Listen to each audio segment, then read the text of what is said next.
নমস্কার, রাইজিং বাংলার পর্দায় আপনাদের সকলকে স্বাগত। আপনারা দেখছেন 9টার প্রাইম টাইম, আর আপনাদের সাথে রয়েছে আমি বিজয়তা। দেখে নেব আজকের হেডলাইন্স। সন্দেশখালী ছায় এবার জামালপুরে, তৃণমূল নেতার বিরুদ্ধে গ্রামবাসীর প্রতিবাদ। তোলা না দিলে কুপ্রস্তাব, তৃণমূল কাউন্সিলরের বিরুদ্ধে বিস্ফোরক অভিযোগ। পুলিশকে কটূক্তি করার অভিযোগে গ্রেপ্তার বিজেপি নেতা, উত্তেজনা এলাকায়। 4 মাস পর কবর থেকে গৃহবধূর দেহ উদ্ধার, নির্দেশ হাইকোর্টের। ভারতে অবৈধ প্রবেশ, বাংলাদেশের এসিপি গ্রেপ্তার বসিরহাটে। ইলেকট্রিক তার ছিঁড়ে ট্রেন চলাচল ব্যাহত, যাত্রীরা বিপাকে। মাটির বাড়ি ভেঙে বিপত্তি, অল্পের জন্য প্রাণী রক্ষার সৎ পরিবার। পুজোর আগে দুশ্চিন্তার ছায়া, নিম্নচাপের বৃষ্টিতে বিপর্যস্ত সবজি চাষ। শুরুতেই যে খবরের দিকে নজর রাখবো, সন্দেশখালী ছায় এবার পূর্ব বর্ধমানের জামালপুরে। তৃণমূল নেতা শেখ ফিরোজের বিরুদ্ধে সন্ত্রাস ও জুলুমের অভিযোগে ফুঁসে উঠেছেন গ্রামবাসীরা। রবিবার শুরু হয়েছে প্রতিবাদ আন্দোলন, পাল্টা অভিযোগ এনেছেন তৃণমূল নেতৃত্ব। ঘটনায় উত্তেজনা ছড়িয়েছে এলাকায়। পূর্ব বর্ধমানের জামালপুরে তৃণমূল নেতা শেখ ফিরোজের বিরুদ্ধে সন্ত্রাস ও জুলুমের অভিযোগে একজোট হয়েছেন গ্রামবাসীরা। সন্দেশখালীর শেখ শাহজাহানের সঙ্গে তুলনা করে তাকে জামালপুরের ফিরোজ বলে আখ্যা দিচ্ছেন অনেকে। বেরুগ্রামের চখনজাদি গ্রামের এই নেতার বিরুদ্ধে দীর্ঘদিন ধরে ক্ষমতার অপব্যবহার, লুটপাট, হুমকি, এমনকি মসজিদের অর্থ আত্মসাতের অভিযোগ তুলেছেন স্থানীয়রা। অভিযোগ, তার স্ত্রী 2008 সাল থেকে পঞ্চায়েত প্রধান হওয়ার পর থেকেই তিনি এলাকায় প্রভাব বিস্তার করতে শুরু করেন। রবিবার শুরু হয়েছে গ্রামবাসীদের প্রতিবাদ আন্দোলন। তৃণমূলের অঞ্চল সভাপতি শেখ শাহাবুদ্দিন অভিযোগ অস্বীকার করে ফিরোজের বিরুদ্ধেই পাল্টা অভিযোগ এনেছেন। ঘটনাকে ঘিরে উত্তাল জামালপুরের রাজনৈতিক মহল। ঘটনাটা ঠিক জানি না, আমি খবর নিয়ে দেখবো, যদি সত্যি হয় তাহলে দল নিঃসন্দেহে ব্যবস্থা নেবে। আমার যে বেরুগ্রামে অঞ্চল সভাপতি শাহাবুদ্দিন শেখ ওরফে দানি, উনি একটি বাড়ি করেছেন বেআইনি জায়গায়, এবং ওখানেই মানে ম্যাপভুক্ত রাস্তার ওপরে বাড়িটা আছে, শম্ভপুর চক্ষনজাদি বর্ডারে বাড়িটি, এবং ওখানে বেশ কিছু লোককে পয়সা নিয়ে বসিয়েছে।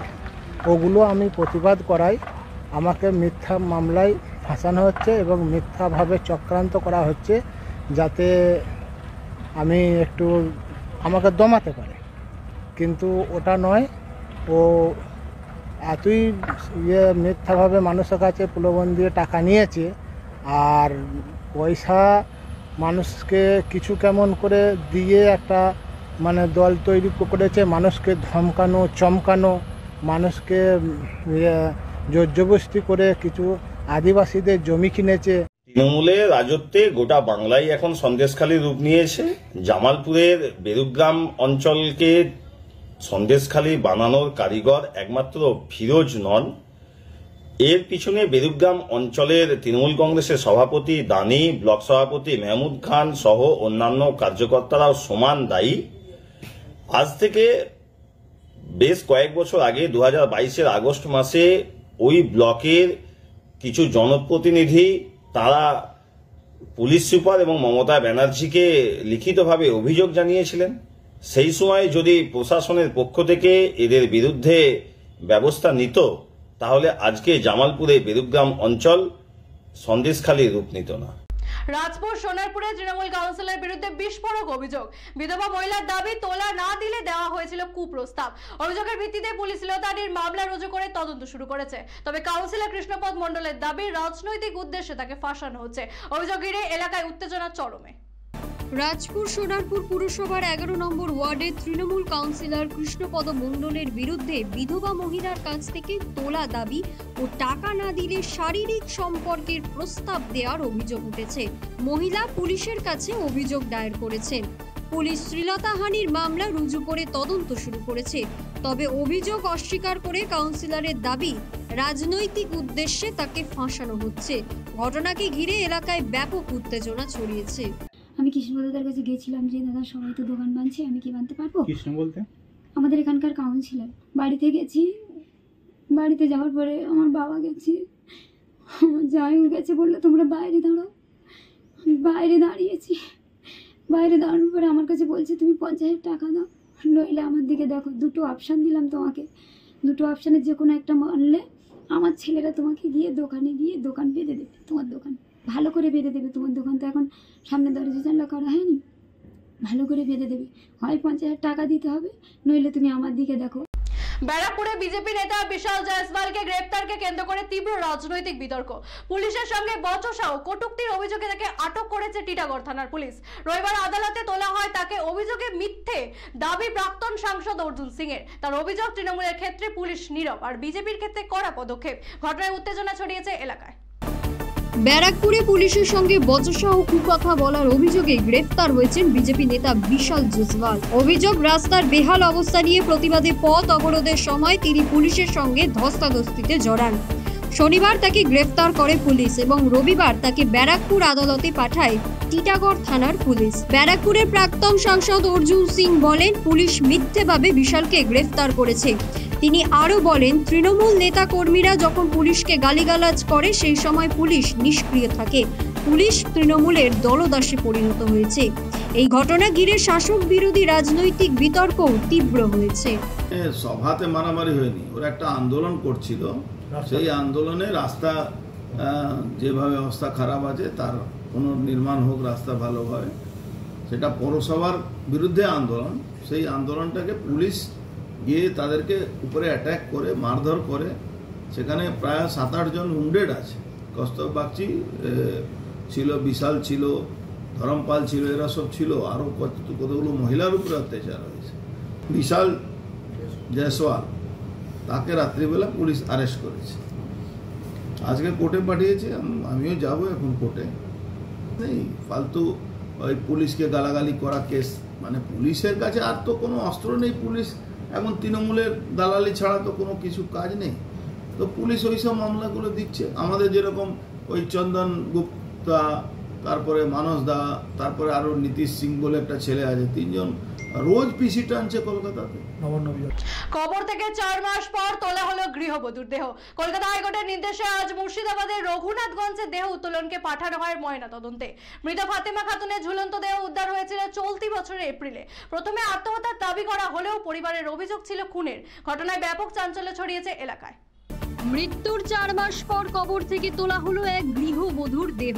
রবিবার সকালে কলকাতা হাইকোর্টের নির্দেশে ম্যাজিস্ট্রেট ও পুলিশের উপস্থিতিতে রঘুনাথগঞ্জের তেঘড়ি হাজিপাড়া এলাকায় দেহ তোলা হয় এবং দ্বিতীয়বার ময়না তদন্তে পাঠানো হয়। প্রসঙ্গত, চলতি বছরের 29শে এপ্রিল ফাতেমা খাতুন নামে এক গৃহবধূর ঝুলন্ত দেহ উদ্ধার হয়। প্রথমে আত্মহত্যা বলে চালানোর চেষ্টা হলেও মৃতার বাবার বাড়ির লোকজন স্বামী এজাজ আহমেদের বিরুদ্ধে খুনের অভিযোগ করেন। তাদের আবেদনের ভিত্তিতেই হাইকোর্ট পুনর্ময়না তদন্তের নির্দেশ দেয়। এই ঘটনাকে ঘিরে এলাকায় ব্যাপক চাঞ্চল্যের সৃষ্টি হয়।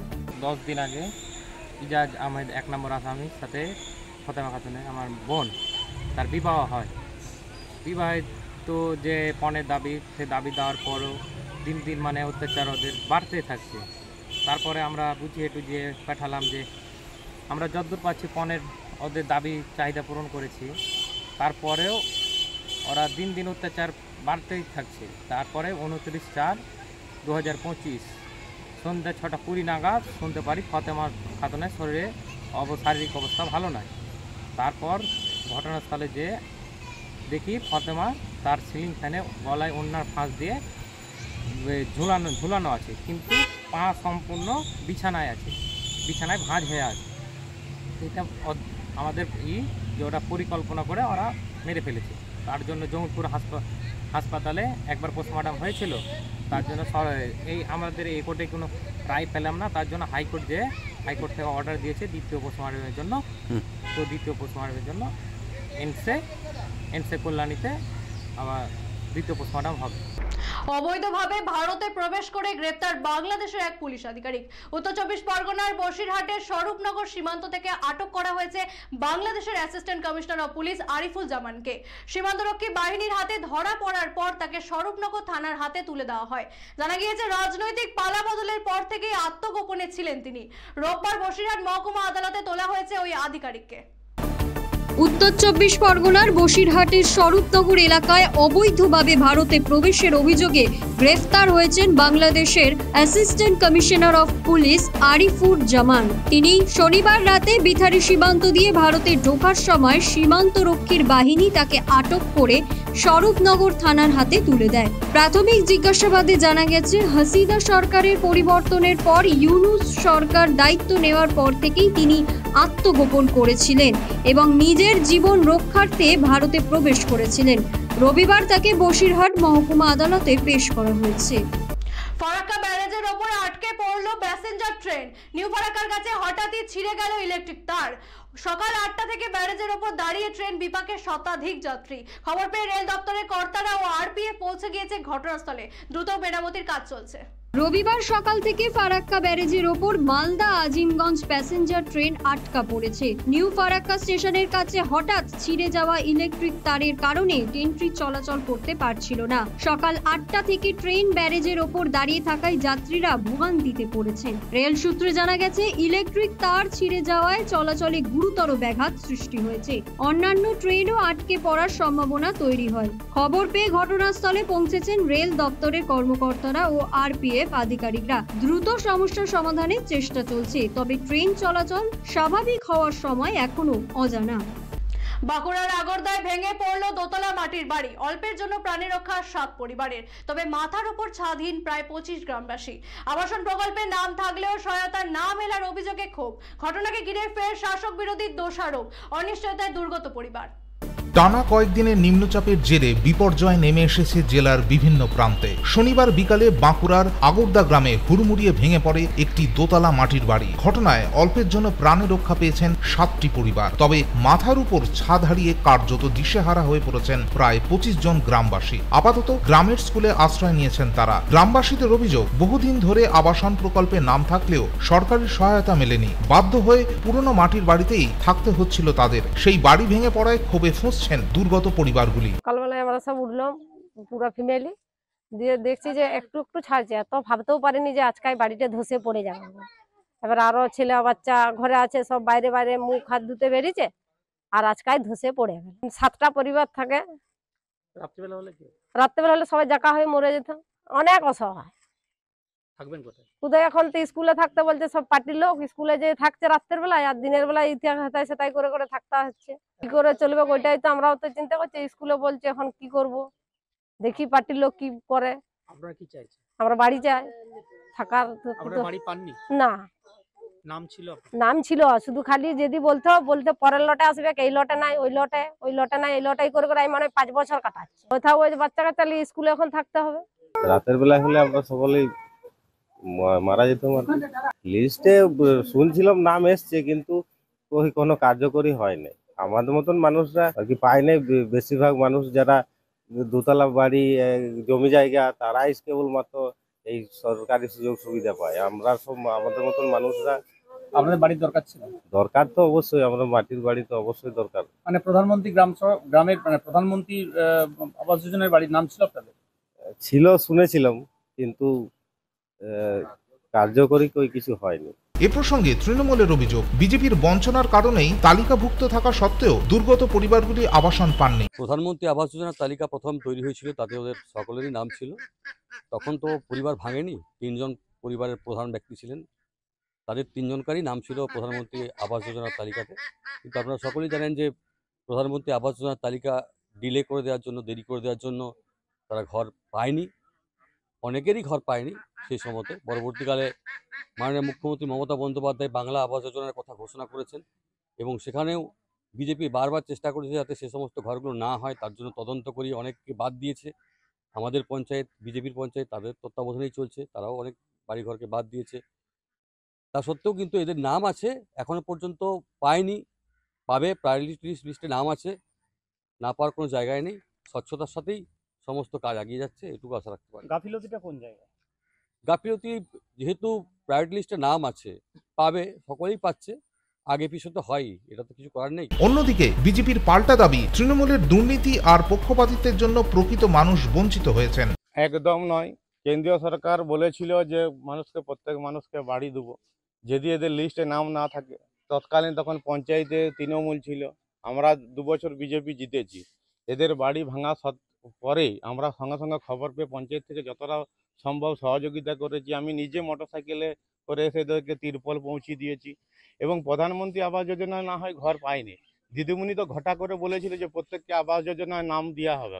কিন্তু যারা যোগ্য নয় তাদেরকে আজকে 3-4টা করে তাদেরকে বাড়ি দেওয়া হয়েছে। আর প্রকৃতপক্ষে যারা যোগ্য মানুষ, যারা মাটির বাড়িতে বাস করে, আপনারা নিশ্চয়ই দেখলেন এদেরকে তৃণমূল কংগ্রেস দীর্ঘদিন ধরে বঞ্চিত করে রেখেছে। এবং যে আবাস যোজনার লিস্ট, মনোমত লিস্ট, যারা হচ্ছে তৃণমূলের ঝান্ডা ধরে ঘুরে মিটিং মিছিল করে, তাদের সাথে তৃণমূল সহযোগিতা এবং ওদা ব্লকের যিনি ডেভেলপমেন্ট অফিসার বিডিও সাহেব, তিনি যৌথ উদ্যোগে মনোমত লোককে ঘর দিয়েছে, অরিজিনাল যারা প্রাপ্য লোক তাদের থেকে বঞ্চিত করে রেখেছে। মানে বাংলার বাড়ি এদের ঠিকানা হয়নি? না, এদের কোনো লিস্টে নামই নাই। সরকারি সহায়তা নিয়ে শাসক ও বিরোধী দল যখন একে অপরকে দোষারোপে ব্যস্ত, তখন খোলা আকাশের নিচে অনিশ্চিত ভবিষ্যতের মুখোমুখি আগরদার 7টি পরিবার।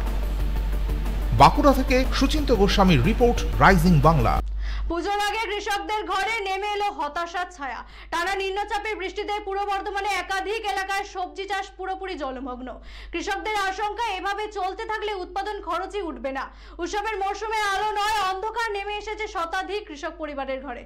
পুজোর আগে উৎসব নয়, চোখে জল। শারদোৎসবের আগমনী আবহেও পূর্ব বর্ধমানের পূর্বস্থলী 2 নম্বর ব্লকের চরডাঙ্গা, ধিতপুর ও বিশ্বরম্ভা এলাকার কৃষক পরিবারগুলিতে নেমে এসেছে শোকের ছায়া। টানা নিম্নচাপের বৃষ্টিতে পটল, ওল, বরবটি, ফুলকপি, বাঁধাকপির মতো বিভিন্ন সবজির জমি জলমগ্ন হয়ে পড়েছে। হাঁটু সমান জলে পচে যাচ্ছে ফসল, নষ্ট হচ্ছে চারা। কৃষকদের আশঙ্কা, এবার উৎপাদন খরচই উঠবে না। কিছুদিন আগেই বৃষ্টির ধাক্কা সামলে ঘুরে দাঁড়ানোর চেষ্টা করেছিলেন তারা, কিন্তু ফের ভারী বৃষ্টিতে সব শেষ। পুজোর আগে তাই আলো নয়, কৃষক পরিবারগুলির ঘরে শুধুই অন্ধকার।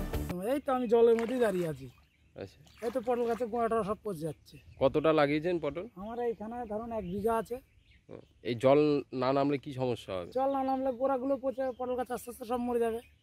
অতিরিক্ত জল মানে আমার সবজি তো মানে কাঁচা ফসল, এগুলো মানে জল সহ্য করতে পারবে না।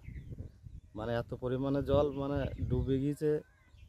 এবার পটল, পেঁপে গাছ সব পড়ে গিয়েছে, পচে যাবে, গোড়া নষ্ট হয়ে যাবে, কপির চারা নষ্ট হয়ে গিয়েছে, তারপরে পটলের মাচা পড়ে গিয়েছে। জমিতেও মানে যত সবজি আছে আমাদের খুব ক্ষতি হয়ে যাবে। আজকের মতো এই পর্যন্তই, ফিরে আসবো আগামী দিন ঠিক এই সময়। চোখ রাখুন রাইজিং বাংলার পর্দায়, দেখি বাংলার মুখ।